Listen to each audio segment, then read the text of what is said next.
우리의 삶 가운데 섭리하시고 역사하시는 하나님, 하나님의 크심과 놀라우심을 찬양합니다. 이 시간 하나님의 말씀을 우리가 깊이 바라보고 생각할 때에 성령께서 우리의 영혼을 만져주셔서 오직 하나님의 뜻과 하나님의 말씀만 우리의 영혼에 남게 하시고 그 말씀대로 살아갈 수 있는 은혜를 허락해 주시옵소서. 감사드리오며 살아계신 예수 그리스도의 이름으로 기도하옵나이다. 아멘. 오늘 하나님께서 우리에게 주시는 말씀은 고린도후서 4장 16절 말씀입니다. 고린도후서 4장 16절 말씀, 저와 여러분이 함께 읽으시겠습니다. 시작. 그러므로 우리가 낙심하지 아니하노니 우리의 겉사람은 낡아지나 우리의 속사람은 날로 새로워지도다. 아멘. 아멘. 오늘도 은혜의 자리에 나오신 성도님들을 주님의 이름으로 환영하고 축복합니다. 오늘도 하나님께서 이곳에 모인 저희 모두에게 더 좋은 것들, 하늘의 것들로 충만하게 채워주시길 간절히 기도합니다. 오늘 말씀을 시작하면서 여러분들께 한 가지 질문을 한번 드려보려고 합니다. 정말 만약에 여러분들께서 지나오셨던 과거의 어느 한 시점으로 다시 돌아갈 수 있는 기회가 주어진다면 혹시 여러분들은 어떤 때로, 어느 때로 한번 돌아가 보시고 싶으신가요? 여러 때가 있을 것 같습니다. 어떤 분들은 특별한 순간을 떠올리시기도 하고요. 어떤 분들은 평범한 어느 날을 떠올리실 수도 있을 것 같습니다. 예를 들어서 처음 누군가와 사랑에 빠졌던 그 순간으로 한번 되돌아가 보고 싶으신 분도 계실 것 같고요. 그리고 결혼식장에 처음 들어가서 배우자와 마주 보았을 그때로 한번 돌아가 보시고 싶으시지 않으실까 싶습니다. 그리고 우리의 첫 아이를 우리의 품에 처음 안았을 때 그 감격과 그 감사의 자리로 돌아가 보고 싶으신 분들도 계실지 모르겠어요. 아니면 우리가 아무 걱정 없이 친구들과 뛰어놀았던 어린 시절로 한번 돌아가 보고 싶으실 수도 있습니다. 온 가족이 함께 건강하게 무탈하게 지냈던 어느 평범한 저녁날로 돌아가 보시고 싶을 수도 있고요. 당시에는 힘들고 어렵기만 하고 고되기만 하다고 생각했던 그 어느 날들이 그리우실 수도 있을 것 같습니다. 이런 여러 순간들이 떠오르실 텐데요. 그 중에 많은 분들이 아마 공통적으로 돌아가 보고 싶으실 때가 있다면 아마도 그때는 자신의 인생에서 가장 건강하고 가장 평안했을 때, 모든 것이 가장 잘 풀려서 정신적으로나 육체적으로나 참 만족과 행복을 누렸던 그때가 아닐까 싶습니다. 그런 때를 가리켜서 우리는 전성기라고 합니다. 전성기. 보통 운동선수들을 가리킬 때 이 전성기라는 말을 자주 저희가 써요. 그저께 드디어 2026년 북중미 월드컵이 끝났습니다. 막을 내렸습니다. 이번 대회에서 가장 빛났던 선수, 가장 뛰어났던 선수, 인상적이었던 선수를 꼽으라면 아마도 많은 분들이 리오넬 메시 선수를 꼽지 않으실까 싶어요. 이 리오넬 메시 선수의 나이는요, 올해 우리나라 나이로 하면 40세입니다. 40세, 87년생인데요. 보통 축구 선수들의 나이는 은퇴 나이는요 35세 전후예요. 그러니까 생물학적으로 따졌을 때 전성기를 한참 지난 나이입니다. 이 40세라는 나이는 보통 축구 선수들이 감독 생활을 시작할 시점입니다. 그럼에도 불구하고 이 메시 선수는요 이번 월드컵에서 팀의 주장을 맡아서 팀을 이끌었고 또 심지어 결승전까지 총 7경기 동안 매 경기에 풀타임으로 뛰었습니다. 32강전부터는 심지어 매 경기가 연장전까지 가는 어려운 경기였음에도 불구하고 이 메시 선수의 활약을 보면 정말 대단하다, 그런 생각이 들었습니다. 비록 아르헨티나가 결승전에서 스페인에 패배하고 또 좋지 않은 모습을, 좋지 않은 태도를 보여주어서 논란이 되기도 했는데, 그럼에도 불구하고 사람들은 이 메시 선수의 모습을 보면서 참 좋았다고 이야기를 합니다. 저도 그랬던 것 같습니다. 오히려 한창 때보다 더 새롭고 아름다웠던 그의 모습을 볼 수 있어서 그런 것들이 참 좋지 않았나라는 생각이 들었습니다. 마지막 결승전에서요, 스페인에게 패배했지만 그 이후에 아르헨티나 팀의 감독이었던 스칼로니 감독이라는 사람이 인터뷰를 한 장면이 저는 참 인상적이었습니다. 그래서 그 영상을 보다가 함께 나누고 싶어서 이 시간 함께 그 영상 잠시 보겠습니다. El lugar que estoy es el lugar soñado para todos.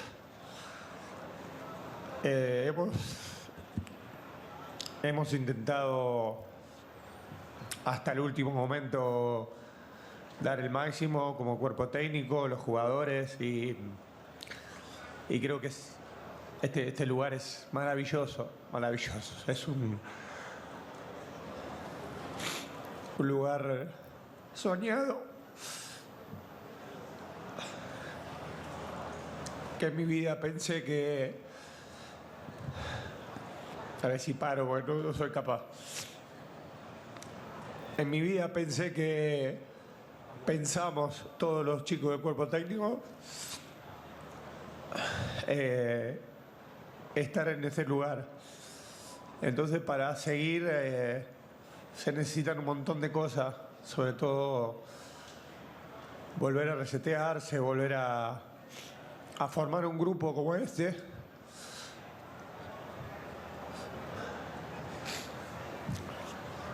Que difícilmente se vuelve a formar y me duele el alma. Lo siento.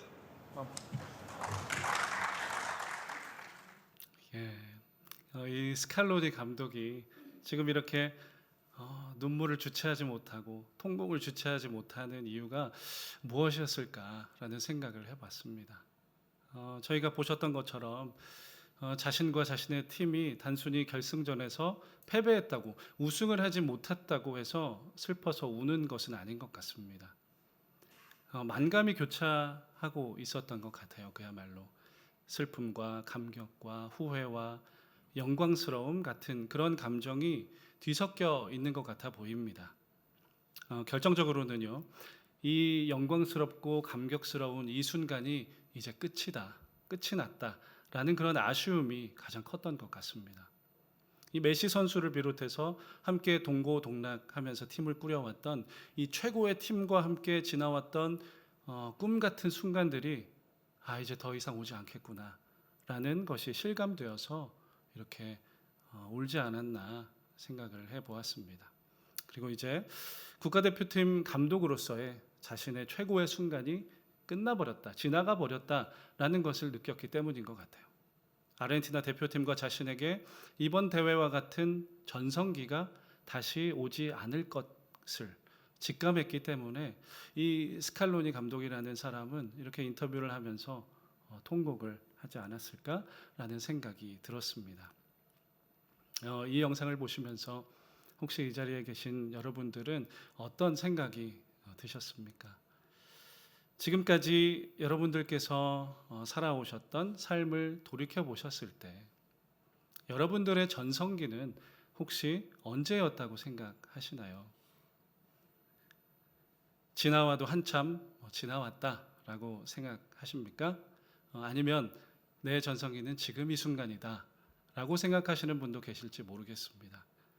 아니면 나의 전성기는 아직 오지 않았다 라고 그렇게 말씀하시는 분도 계실지 모르겠습니다. 그렇다면 어떠한 기준을 가지고 그런 생각을 하셨는지 궁금합니다. 사람들은요, 보통 몇 가지 기준을 놓고 우리의 삶의 전성기, 우리의 삶의 하이라이트에 대해서 판단을 합니다. 첫 번째는요, 생물학적인 신체적 능력이라는 기준을 가지고 판단합니다. 가장 전통적이고 직관적인 기준이에요. 이때야말로 우리 신체의 능력이 최고조에 달하는 시점입니다. 주로 20대에서 30대 초반이 그런 나이인데요. 아까 말씀드렸던 운동선수들이나 아니면 무용수처럼 신체를 극한으로 쓰는 직업군들에게 이 20, 30대 나이가 전성기입니다. 부상을 입어도 회복이 상당히 빠르고요. 또 외형적인 에너지가 가장 넘치는 말 그대로 팔팔한 시기입니다. 두 번째, 전성기를 평가하는 우리의 두 번째 기준은 인지 능력과 경험의 기준입니다. 이게 무슨 말씀인가 하면 단순히 머리가 얼마나 좋은가, 두뇌 회전이 얼마나 빠른가 그것에 대한 것이 아니라 저희가 살아가다 보면 경험과 지식이 쌓여서 만들어지는 그런 특별한 능력들이 있지 않습니까? 그 능력이 정점에 달하는 시기입니다. 판단력과 숙련도가 가장 빛나는 시기예요. 이 능력이 제일 좋아지는 시기는 보편적으로 40대에서 50대 정도라고 합니다. 복잡한 문제를 바라보고 해결하는 통찰력, 이런 능력이 가장 발달된 시기예요. 위기관리 능력, 리더십이 절정에 달하는 때입니다. 그래서 학자들이나 경영자, 전문가 집단에서는 이 시기를 전성기라고 본다고 합니다. 마지막으로 우리의 전성기를 판단하는 세 번째 기준은 경제적 그리고 사회적 기준입니다. 이것에 해당되는 나이는 주로 40대 후반에서 60대 후반입니다. 이때가 우리의 사회적인 지위나 명성, 자산 형성 능력이 가장 높아지는 시기이기 때문이에요. 그래서 조직 내에서 가장 높은 자리에 올라가거나 자신의 분야에서 두드러지는 확실한 성과를 나타내는 때가 바로 이때라고 합니다. 이 세 가지를 줄여서 이야기해 본다면 신체적인 역량과 전문가로서의 숙련도와 지위와 재산, 이렇게 세 가지 정도로 추려볼 수 있을 것 같습니다. 이러한 세 가지 평가 기준의 공통점이 무엇이냐 하면 여러분 느끼셨겠지만 이 세 가지 모두 이 세상이 말하는 성공을 향하고 있다는 것이에요. 이 사회가 규정한 성공의 기준과 정확하게 맞닿아 있습니다.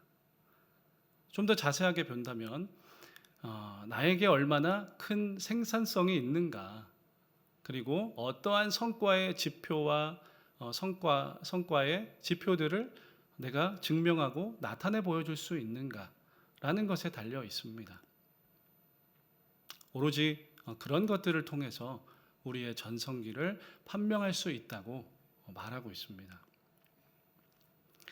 세월이 점점 흐르면서요, 우리의 신체적 능력은 자연스럽게 점점 줄어듭니다. 너무 당연한 사실입니다. 그리고 시대가 급변해요. 요새는 더 그런 것 같습니다. 그렇게 빠르게 변하는 시대를 따라잡는 것이 참 쉽지 않고요. 또 여러 가지 환경적인 변화를 겪으면서 우리는 많은 한계에 부딪힐 때가 있습니다. 그래서 때때로 그 기준에 미치지 못하는 내 모습을 바라보면서 실망하기도 하고 때로는 자괴하기도 합니다. 나는 뒤처진 사람이다 라고 생각하기도 하고요. 그러다 보면 내 직업적인 소명까지도 회의가 들기도 합니다.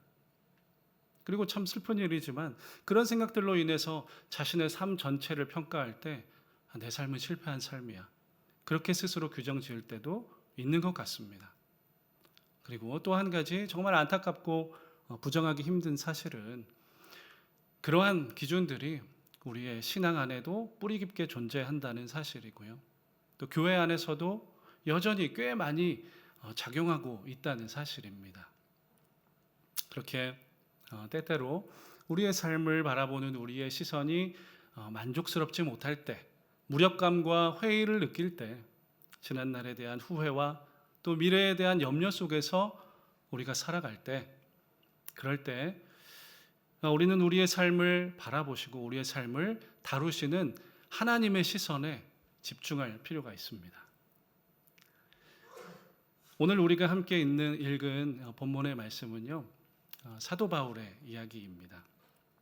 여러분들께서 잘 아시는 것처럼 이 사도 바울은 육체의 가시를 가지고 살았어요. 그 가시가 무엇인지 우리가 다 알 수는 없지만 많은 학자들은 그것이 심각한 육체의 질병이었을 것이다 라고 추측합니다. 그래서 그것 때문에 오랫동안 고통하면서 살았을 것이라고 보고 있습니다. 고린도후서 12장 7절을 보면 바울이 그것 때문에 얼마나 힘들고 고통했는지 저희가 짐작해 볼 수 있습니다. 한번 같이 읽어 보실까요? 시작. 하나님께서 내 몸에 가시를 주셨습니다. 그것은 사탄의 하수인이라고 할 수 있는데, 바울이 얼마나 힘들었으면 그것을 육체의 가시라고 표현하고 또 사탄의 하수인이라고까지 말했을까 싶습니다. 그 문제 때문에 자신의 일상과 자신의 사역 전반이 흔들릴 만큼 많이 힘들고 아팠던 것 같습니다. 그런데 그가 그 육체의 가시를 얻었던 그 시점을 보니까요, 저는 인간적으로 조금 아쉬운 마음이 들었습니다.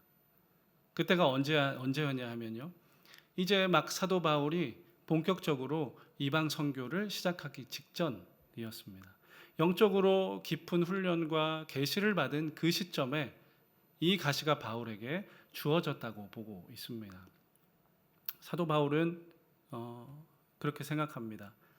자신에게 주어진 이것이 하나님께서 자신을 자만하지 않게 하시려고 자신에게 주신 일종의 안전장치라고 해석합니다. 고린도후서 12장 7절 상반절을 함께 읽어보겠습니다. 시작. 내가 받은 모릅니다. 그러므로 내가 교만하게 되지 못하도록 하나님께서 내 몸에 가시를 주셨습니다. 사도 바울도 그런 생각을 했을 것 같습니다. 하나님께서 꼭 이러셔야만 했나. 그런 아쉬움과 불만이 결코 없지는 않았을 거예요.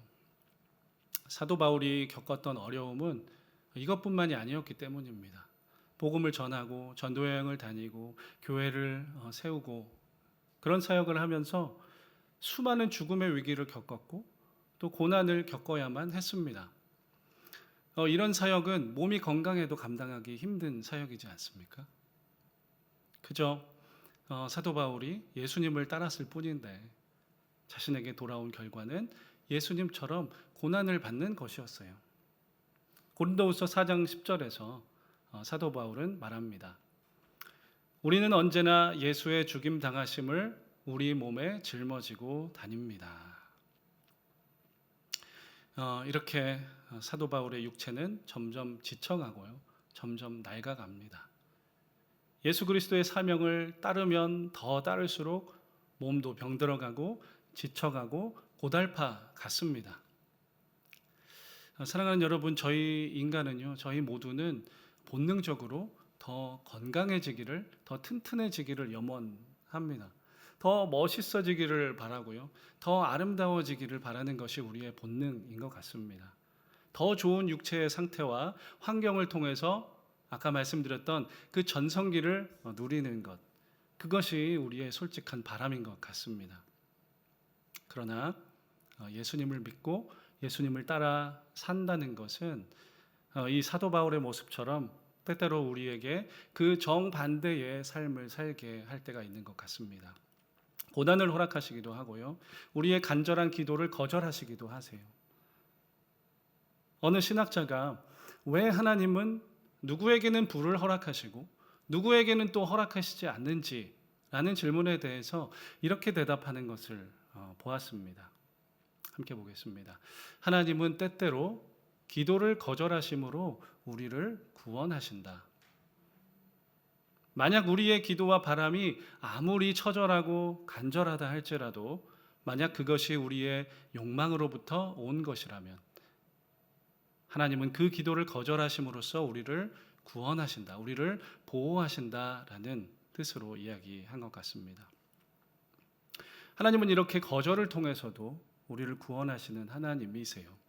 예수님을 더 잘 믿으면 잘 믿을수록 우리의 삶은 더 하나님께 맡겨지게 되고 하나님의 뜻대로 인도받게 됩니다. 그러므로 인해서 다른 사람들이 보았을 때, 이 사회가 보았을 때 오히려 그전보다 더 남루해지고 더 어려운 삶이 될 수도 있다고 생각합니다. 바울도 그러지 않았습니까? 바울은 초엘리트였는데 가만히 있었다면, 예수님을 따르지 않았었다면 부와 영화, 명예를 누리지 않았을까요? 그런데 예수님을 믿기 시작한 이후부터 이 고생길이 시작되지 않았습니까? 그런 사도 바울이 오늘 본문 말씀을 통해서 이렇게 고백합니다. 다 같이 읽어보겠습니다. 그러므로 우리가 낙심하지 아니하노니 우리의 겉사람은 낡아지나 우리의 속사람은 날로 새로워지도다. 우리의 겉사람은 낡아지나 우리의 속사람은 날로 새로워지도다. 아멘. 우리의 육체, 형편과 상황, 우리의 외형적인 삶은 계속 쇠퇴하고 계속 낡아가고 별 볼 일 없어질 수 있다. 그러나 만약 우리가 정말 하나님 안에 있다면, 하나님의 뜻을 따라 살아가고 있다면 우리의 삶에는 이 세상의 가치관을 뒤엎을 만한 생명과 소망이 드러난다 라는 사도 바울의 선포입니다.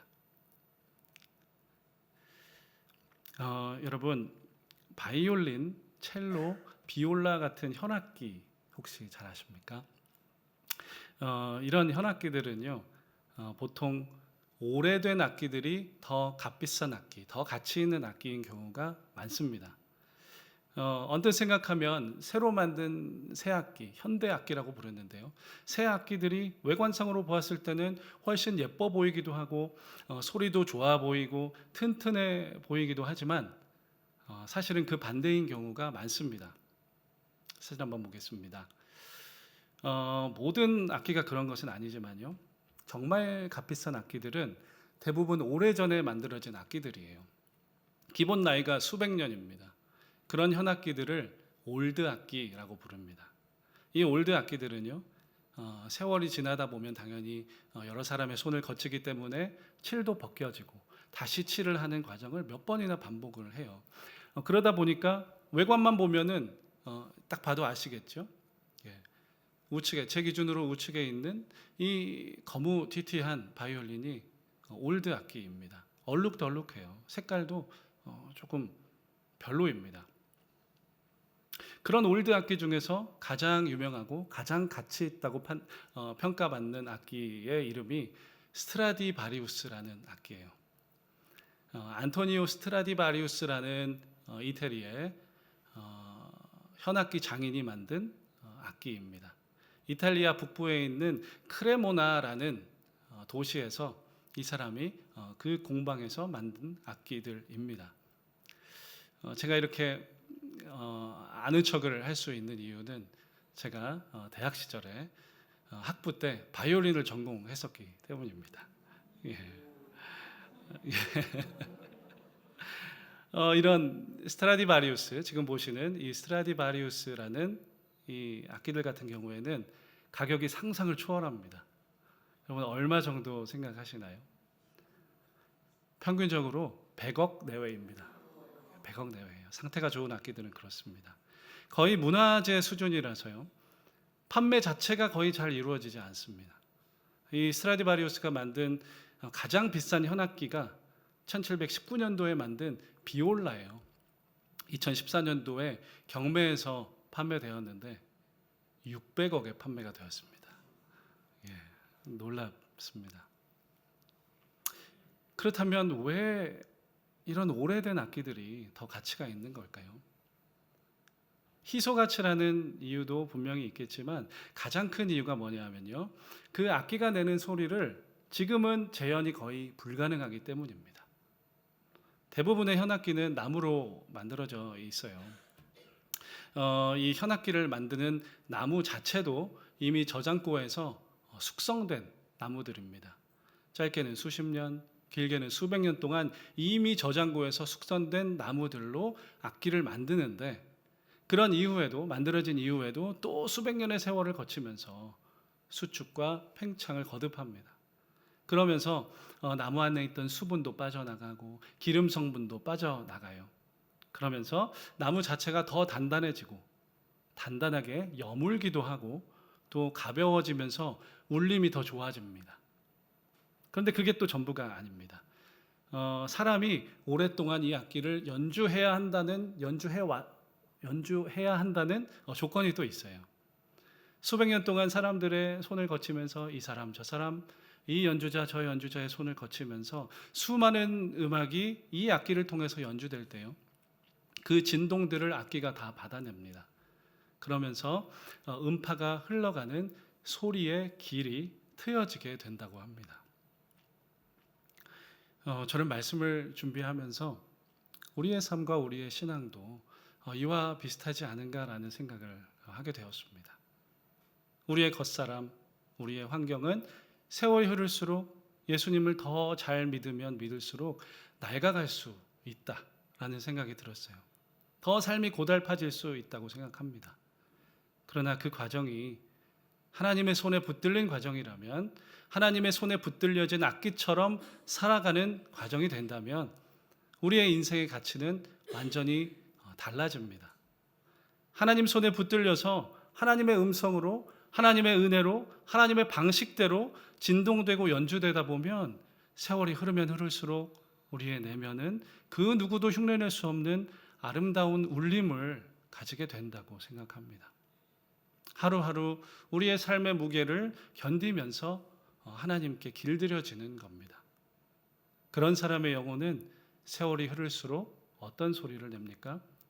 위로의 소리를 내고요, 사랑의 소리를 내고요, 평화의 소리를 뿜어내는 하나님의 악기가 됩니다.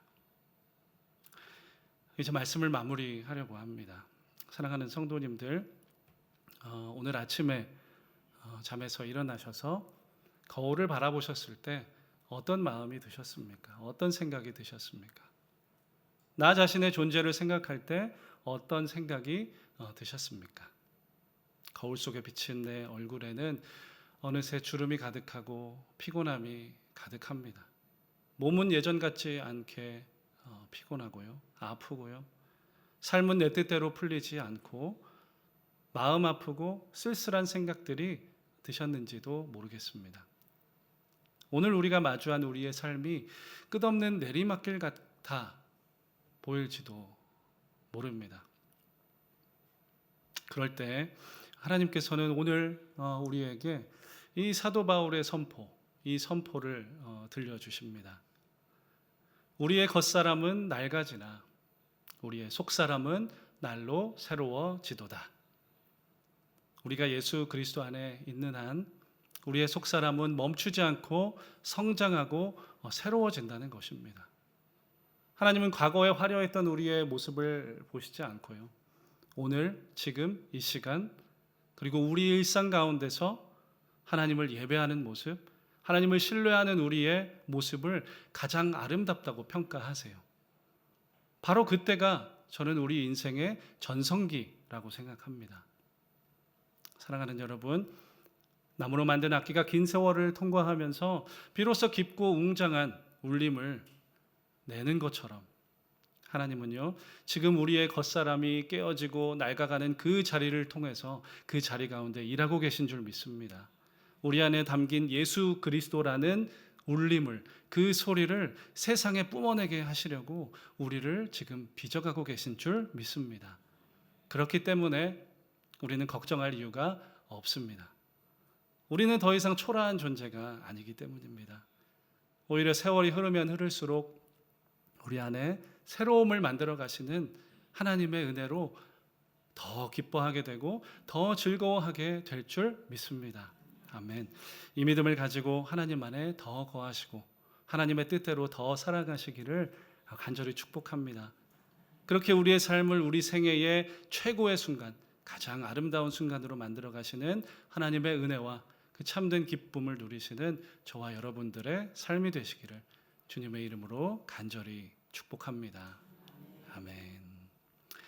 그렇게 하나님께서 우리의 일상을 만져주시고 빚어가시길 기대하면서 이 찬양 함께 고백했으면 좋겠습니다.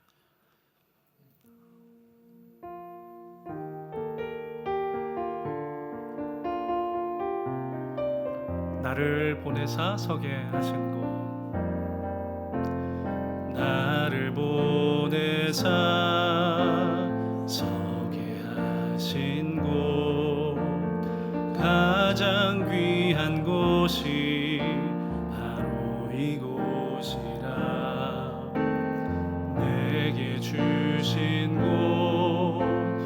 광야와 같아도 믿음과 소망 가지고 최선을 다하리. 나의 작은 삶 주께 드릴 때, 나의 작은 삶 주께 드릴 때, 나의 삶을 통해, 나의 삶을 통해 주 영광 받으리. 내게 맡기신 가장 귀한 이곳, 감사와 순종으로 오늘을 살리라. 나의 일상을 통해, 나의 일상을 통해 하나님께 영광을, 나의 일상을 통해 생명의 복음을. 아멘. 내게 맡기신 이곳, 나를 부르신 곳에 하나님의 나라가 이루어지길 원합니다. 나의 작은 삶 주께 드릴 때, 나의 작은 삶 주께 드릴 때, 나의 삶을 통해, 나의 삶을 통해 주 영광 받으리. 내게 맡기신 가장 귀한 이곳, 감사와 순종으로 오늘을 살리라. 나의 일상을 통해, 나의 일상을 통해 하나님께 영광을, 나의 일상을 통해 생명의 복음을. 내게 맡기신 이곳, 나를 부르신 곳에 하나님의 나라가 이루어지길 원합니다. 아멘. 아멘. 함께 기도했으면 좋겠습니다. 하나님, 우리의 삶이 더욱더 하나님의 손에 붙들렸으면 좋겠습니다라고 기도했으면 좋겠습니다. 때로는 우리의 삶이 참 보잘것없어 보입니다. 이 세상의 기준으로 비추어 보았을 때는 끝없는 내리막길로 향하는 것 같을 때가 있습니다. 그러나 하나님의 손에 붙들린 악기처럼 하나님의 자녀로, 하나님의 도구로, 하나님의 사람으로 날마다 하나님 안에서 더 살아가게 해 주시옵소서. 그래서 우리도 사도 바울처럼 우리의 겉사람은 낡아지지만 우리의 속사람은 날로 새로워지도다 라는 그런 아름다운 고백, 놀라운 믿음의 고백을 하게 되는 우리의 일상을 살아가게 해달라고, 우리의 삶은 하나님께 더 온전히 맡겨드리길 소원하며 기도하며 나아가겠습니다. 기도하겠습니다. 하나님 아버지, 감사합니다. 하나님, 우리의 삶이 주님의 손에 있습니다. 하나님의 손에 붙들려 있습니다. 그러나 때때로 우리는 그것을 인정하지 못하고 그것을 만족하지 못하고 우리가 생각했을 때 더 나은 삶, 그 삶을 향해 나아가려고 발버둥 칠 때가 있었습니다. 하나님, 그럴 때 우리의 모습이 참으로 초라합니다.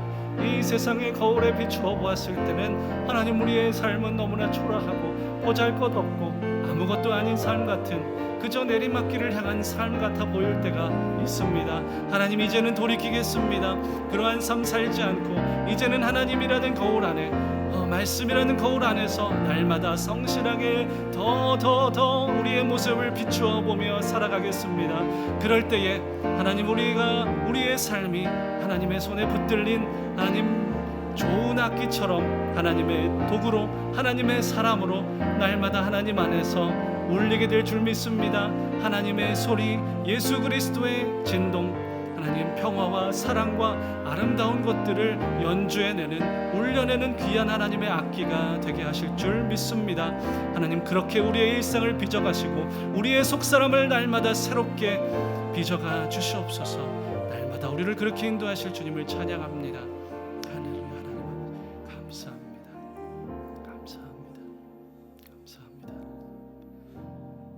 하나님 아버지, 오늘 이 시간 사도 바울의 선포와 사도 바울의 고백을 통해서 주님께서 우리에게 말씀하시는 거룩한 역설을 묵상하였습니다. 나의 겉사람은 날마다 마모되고 낡아지지만 내 안에 여전히 남아있던 내 생각들과 고집이 점점 말라갈 그때에 우리의 영혼 안에는 주님께서 주시는 깊고 맑은 생명의 소리가 울려 퍼짐을 믿습니다.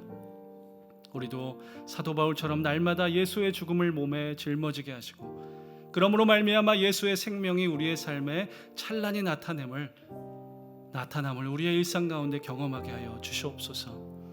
그렇게 우리의 삶을 날마다 가장 아름답고 영광스러운 삶이 되게 하실 것을 기대하오며 살아계신 예수 그리스도의 이름으로 간절히 기도하옵나이다. 아멘.